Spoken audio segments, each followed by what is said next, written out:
삼성전자 주가가 엄청 많이 떨어졌죠. 88,000원 정도에서 6만원까지 많이 떨어졌습니다. 이 오를 때도 사람들이 많이 산 같은데 그 후로 이렇게 떨어졌죠. 자, 지금 이 회사의 미래를 알고 있다면 여러분들 주가 하락에 지금 드는 감정을 추스릴 수 있습니다. 일단 주가가 왜 떨어졌나 그거부터 봅시다. 삼성전자 영업이익 9.1조 기대에 밑돌아서 떨어졌다, 이런 기사가 있습니다. 스마트폰 PC 재고 조정에 범용 D램 부진했고요. 하지만 분기 매출은 79조로 사상 최대를 찍었다고 합니다. 자, 이런 기사에서 그냥 넘어갈 게 아니고 여기서 눈여겨봐야 될 부분은 분기 매출 사상 최대 찍었다, 이게 왜 그렇게 됐나 한번 생각해 봐야 됩니다. 이거는 기업이 일단 외형 성장을 하고 있다, 이렇게 볼 수 있죠. 자, 여기서 이익과 매출은 다른 분야로 이야기할 수 있습니다. 매출도 오르고 영업이익도 올라야 되는데 영업이익은 매출과 다르게 항상 오르진 않습니다. 기업이 성장함에 따라서 영업이익도 곡선을 그리게 됩니다. 아무튼 이 주가 하락, 이거는 내년 반도체 비관론에부터 시작됐습니다. 이 레포트가 나왔는데요. 모건 스탠리에서 반도체 겨울론을 들고 나왔습니다. 이 모건 스탠리 반도체 겨울론 이야기 나면서 주가가 점점 떨어졌는데요. 그런데 희한한 것들은 이것들은 이 레포트가 나올 걸 미리 알고 매도를 했다는 겁니다. 반도체 겨울 보고서 직전 모건 스탠리 수상한 하이닉스 매도. 자기들이 안 좋은 레포트를 내면서 그 전에 주식을 팔았다. 상당히 수상하죠, 이것들. 자, 주식에서 돈을 벌려면 한 발자국 떨어져서 본질을 봐야 됩니다. 주식은 희한하게 가까운 곳을 보면 돈을 잃고요, 멀리 보면 돈을 벌게 됩니다. 그런 특징이 있습니다. 즉 주가가 떨어져도 본질은 실적이란 걸 아셔야 됩니다. 자, 제가 사업 부분별 실적을 정리해봤습니다. 삼성전자 하면 반도체만 생각하지만 DS, DX, SDC, 하만 크게 이렇게 사업 부분으로 나눌 수 있습니다. 자, 일단 사업 부분별 뭐 하는 회사인지 봅시다. DS 사업 부분 있죠. 디바이스 솔루션. 이거는 D램하고 낸드 플래시, 모바일 AP 사업 부분입니다. 메모리 사업하고 시스템 LSI, 파운돌리 사업도 합니다. 두 번째 여기 DX죠. 요거는 TV 모니터, 냉장고, 세탁기, 에어컨, 스마트폰, 네트워크 시스템, 컴퓨터 등등 사업을 하고 있습니다. 세 번째는 SDC 사업 부분 있죠. 여기는 스마트폰용 OLED 패널 만들고 있습니다. 이거는 희한하게도 DS 부분과 별도로 구분 운영되고 있다고 합니다. 네 번째는 삼성에서 인수한 하만 사업 부분이 있는데요. 하만은 삼성전자가 16년에 인수한 미국 전장 및 오디오 전문기업, 커넥티드 카용 인포테인먼트 시스템 만들고 있고요. 텔레매틱스, 차량용 보안 솔루션 사업도 하고 있습니다. 특히 하만은 프리미엄 오디오 브랜드로 유명하죠. JBL, 하만카돈, 마크 레빈슨, AKG 등을 보유하고 있습니다. 특히 카오디오 시장 점유율 1위를 마크하고 있습니다. 무려 41%죠, 점유율이. 차량용 인포테인먼트 시장은 28년까지 연평균 11.6%로 성장할 것으로 예상됩니다. 매년 11.6% 성장이 예상된다, 이 말이죠. 자, 이것들로 봤을 때 삼성전자의 실적은 이 네 가지 부문의 사업이 합쳐져서 하나의 매출로 나옵니다. 즉 삼성전자의 실적에 여러 가지들이 영향을 준다는 걸 알고 계셔야 한다, 이 말입니다. 그만큼 이 회사는 실적 추정이 쉽지 않다. 왜냐하면 TV나 스마트폰 소비 사이클이 있습니다. 그런 거를 다 한 번에 예측하기 힘들다, 이 말입니다. 자, 이제는 숫자로 나와 있는 사업 부문별 매출액을 한번 봅시다. 그래프로 만들어 봤습니다. DS 부분 38.6% 매출액 나오고 있고요. DX 가전제품이죠. 56.8%, 하만은 4.9%, SDC는 10% 정도 매출액 차지하고 있습니다. 자, 근데 매출액과 실제 그 기업의 수익을 주는 영업이익은 다르게 구성되죠. 그래서 가져온 게 부문별 영업이익 비중입니다. DS는 61%, 아까 보시면 38.6% 매출액 비중 가지고 있던 곳이 영업이익은 61%로 가져온다. 다르죠? 이렇게 보면 헷갈릴 수 있어서 같이 한 대 묶어봤습니다. 자, 매출액 DS 부분 38.6%가 영업이익을 61% 차지한다. DX 일반 가전제품이죠. 매출액의 56% 차지하지만 이익에는 26% 기여한다. 이거를 알 수 있는 거는 바로 영업이익률입니다. 영업이익률이 DS 사업 부분 높죠. 가전제품은 6.5%밖에 안됩니다. 100만원치 팔면 6만원밖에 안 남는다, 이겁니다. 영업이익이 매우 낮죠. 이런 영업이익률로 보면 가전제품 분야는 상당히 경쟁이 심하다 생각할 수 있습니다. 여기서 중요한 포인트는 높은 영업이익률을 차지하고 있는 DS 사업 부분입니다. D램, 낸드 플래시, 모바일 AP, 메모리 사업, 파운더리 같은 걸 하고 있죠. 자, 실적을 이기는 어떠한 악재도 없습니다. 장기적으로 주가는 기업의 실적과 함께한다. 이 명제를 알고 투자하시면 우리는 주식 투자로 성공할 수 있습니다.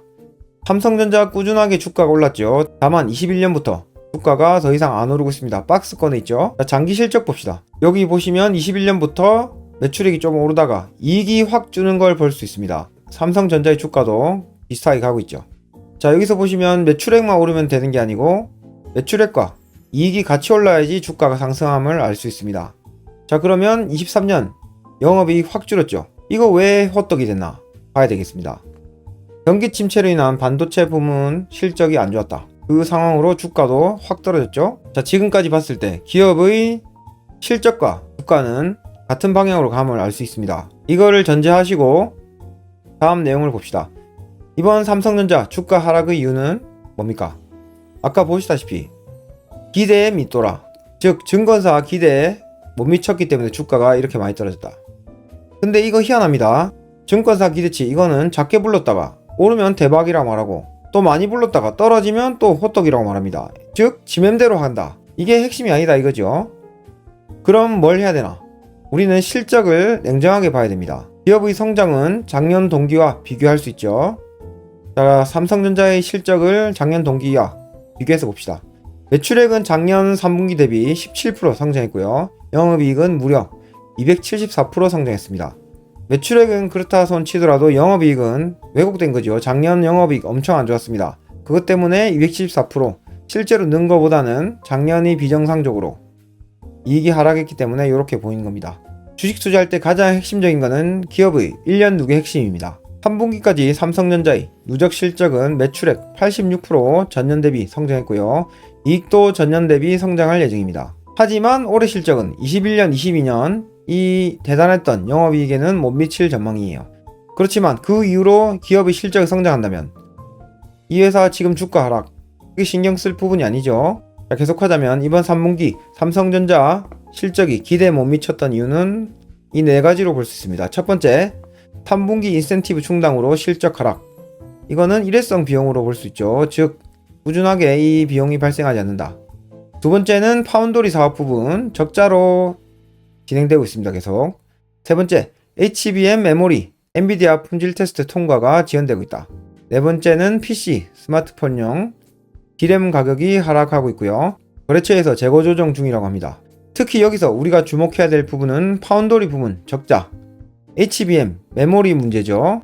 그래서 파운드리 사업과 HBM은 상당히 삼성전자의 영업이익에 기인하는 바가 크니까 이 부분을 살펴볼 필요가 있습니다. HBM 메모리 지금 부진하다 했죠. HBM 이 메모리는 그래픽카드에 사용됩니다. CPU는 복잡한 계산을 하는 계산기죠. 근데 그래픽카드는 CPU와 차이점이 있습니다. CPU와 다르게 단순 계산기가 한 보따리 있는 게 그래픽카드고요. 복잡한 계산기가 소량으로 있는 게 CPU죠. 요즘 AI가 핫하죠. 이 AI에는 그래픽카드가 사용됩니다. 이 사업의 발전에 따라서 엔비디아 향 수요가 높아질 것입니다. 근데 지금 삼성이 콜 테스트 통과 못하고 있습니다. 지금 HBM 메모리 순위는 SK 하이닉스가 1등입니다. 특히 25년까지 HBM 생산량 매진되어 있습니다. 시장 점유율은 45에서 50% 하이닉스가 차지하고 있고요. 두 번째는 삼성전자입니다. 엔비디아 지금 콜 테스트 진행 중에 있어요. 세 번째 메모리 순위 마이크론이 4에서 6% 정도 차지하고 있어요. 특히 HBM 메모리는 29년까지 연평균 25.86% 성장이 예상되고 있습니다. 자, 다음은 파운드리 기업 순위를 봅시다. 파운드리 사업 부분 삼성전자가 지금 죽쓰고 있죠.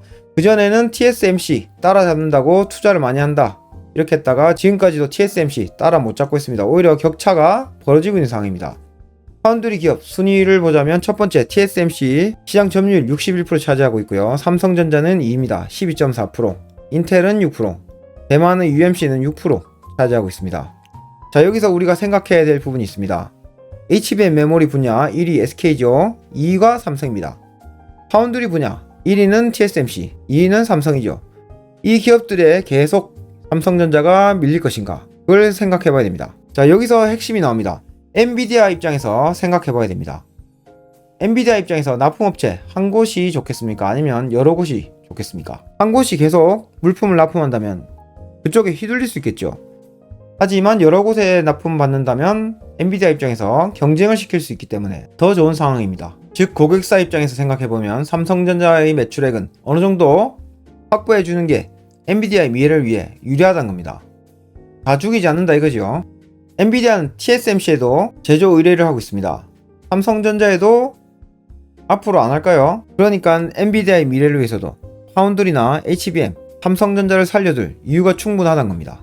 자, 이제 여러분들이 가장 중요하게 생각하는 것, 주가가 더 떨어질 것인가 말 것인가. 주가 이렇게 많이 떨어졌죠? 기업마다 가치가 있습니다. 그 때문에 삼성전자 주가 하락은 한계가 있습니다. 자, 기업의 실적을 볼 때 그 회사의 이익과 주가와의 상관관계를 봐야 됩니다. 그게 바로 PER로 알 수 있죠. PER이 높으면 고평가, 낮으면 저평가인데요. 올해 매출액, 물론 이거보다 떨어지겠지만 지금은 약 11배로 돼 있습니다. 그동안 보시면 21배, 17배 이렇게 갔죠. 지금 상당히 하단에 있다. 물론 이 이하로 떨어질 수 있습니다. 하지만 그게 다가 아니죠. 미래의 이 회사가 성장할 부분이 분명히 있습니다. 그건 아래 설명드리고요. 자, 기업이 망한 이유는 재무 안정성이 안 좋기 때문이다. 단기 부채를 못 갚기 때문에 기업이 망할 수 있는데요. 삼성전자, 돈을 못 갚고 이런 엉망진창되면 주가 많이 떨어지겠죠. 근데 지금 삼성전자 돈 가지고 있는 거 보십시오. 당좌 비율, 1년에 갚아야 될 부채가 100억인데 이 회사는 190억 가지고 있습니다. 돈 많지요? 그리고 유보율도 한보따리입니다. 이자 보상 배율, 영업이익으로 이자를 갚고도 한보따리 납니다. 재무적으로 엄청 안정합니다. 그러니까 주가는 떨어지는데 한계가 있을 거다 이 말이죠. 다만 주가는 가치 이상으로 오르고 가치 이하로 떨어집니다. 왜냐면 주가가 떨어지면 왠지 안 좋아 보여서 사람들이 과도하게 많이 팔죠. 그래 될 때는 가치 이하로 많이 떨어진다 이겁니다. 오를 때는 또 사람들이 다 좋게 보니까 그 이상으로 오른다. 이거를 상당히 중요하게 생각하셔야 됩니다. 이 말로 봤을 때는 주가가 앞으로 더 떨어질 수 있지만 결국 다시 올라오게 돼 있다. 자, 지금 삼성전자 떨어져 있죠. 이 상황에서 멀리 보는 사람일수록 수익을 낼 확률이 훨씬 커집니다. 자, 우리 멀리 한번 봅시다. 파운드리 디램 강화, 삼성, 평택, 사공장 등 역대 최대 증설 한다고 합니다. 이번 9월 2일 뉴스예요. 이런 대규모 투자 왜 하겠습니까? 나중에 실적으로 내려고 투자하는 거죠. 일단 투자할 때는 영업이익이 일시적으로 하락할 수 있습니다. 돈 번 걸로 투자해야 되기 때문이죠. 자, 투자 뉴스 또 봅시다. 삼성전자는 이미 대형 투자안을 공식화한 상태다. 용인 반도체 클러스터 조성에 360조 원 쏟아부었다. 일본에도 건설 중에 있다. 미국 텍사스주에도 56조, 기존 대비 2배 이상 늘어난 금액을 투자한다. 그리고 대규모 투자는 실적이 나올 이유 또 있습니다. HBM 시장 2024년부터 29년까지 한 3배 커지죠. 자, 삼성전자 설비 투자 보십시오. 20년부터 계속적으로 늘리고 있습니다. 25년까지 꾸준히 늘리는 걸 알 수 있습니다. 자, 이런 사항을 재무제표에도 충분히 확인 가능하죠. 재무제표가 여러분들 상당히 중요한 지표입니다. 21년 투자 활동으로 인한 현금 흐름 마이너스 됐다는 것은 돈이 나갔다, 즉 투자를 집행했다 이겁니다.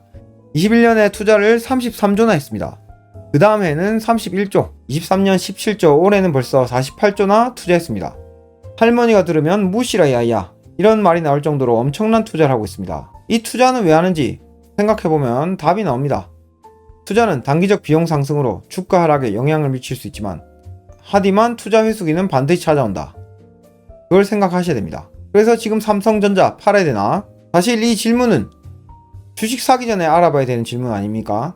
근데 지금 상황에서 저런 질문 하시는 분들 많더라고요. 그리고 삼성전자 지금 팔아야 되나? 이 질문은 주가로 기업을 판단하는 이야기입니다. 주식 투자는 가격이 아닌 기업에 투자하는 것이죠. 지금까지 결론, 삼성전자의 가치가 있기 때문에 떨어지는 데는 한계가 있다. 그리고 삼성전자는 재무적으로 매우 우수한 상황이기 때문에 그것 또한 주가 하락에 영향을 줄 수 있다. 세 번째, 엔비디아의 입장에서 거래처 다변화로 삼성전자의 수혜를 받는 건 상당히 예측 가능하다. 그리고 지금 엄청난 투자를 하고 있죠. 이 투자의 수기가 반드시 온다. 삼성전자 그동안 영업이익 보십시오. 2020년에 35조, 21년 51조 이렇게 했죠. 아까 투자한 거 생각해 보셨을 때 지금 이익을 거의 다 투자로 다 쓰고 있습니다. 이런 투자의 수기가 반드시 찾아올 거다 이 말이죠. 다만 마지막 결론은 삼성전자의 실적 추정은 상당히 복잡한 요소들이 영향을 미치고 있다. 이것도 여러분들 투자하실 때 분명히 생각해 보셔야 될 사항이다 이 말입니다. 오늘의 투자 교훈은 어떤 주식을 살 때 그 주식을 왜 사는지 200자 내로 서술해서 남을 설득하지 못한다면 사지 매마시 때 이 말입니다. 그들은 집을 선택한 일에는 몇 달을 투자하지만 주식 선정은 수분 안에 해버린다. 대부분 사람들이 삼성전자 이유 없이 샀을 겁니다. 하지만 좀 더 꼼꼼히 알아보는 지혜가 필요합니다. 삼성전자를 투자하신 분들, 미래를 멀리 본다면 걱정할 필요가 없다. 이거를 생각하시면 됩니다. 주식 투자 성공하시려면 주가 말고 기업에 투자하시면 성공합니다. 자, 삼성전자 사신 여러분들, 이번 주가 하락으로 여러 가지를 생각해 보셔야 됩니다. 다음에 주식 투자 계속 하실 때는 기업을 충분히 알아보시고 그 후에 사시는 작은 노력이 필요합니다. 자, 주식 투자 성공하시려면 기업의 주가에 영향받는 게 아니고 기업의 흐름, 그거를 집중하신 분이 그 결실을 얻을 수 있습니다.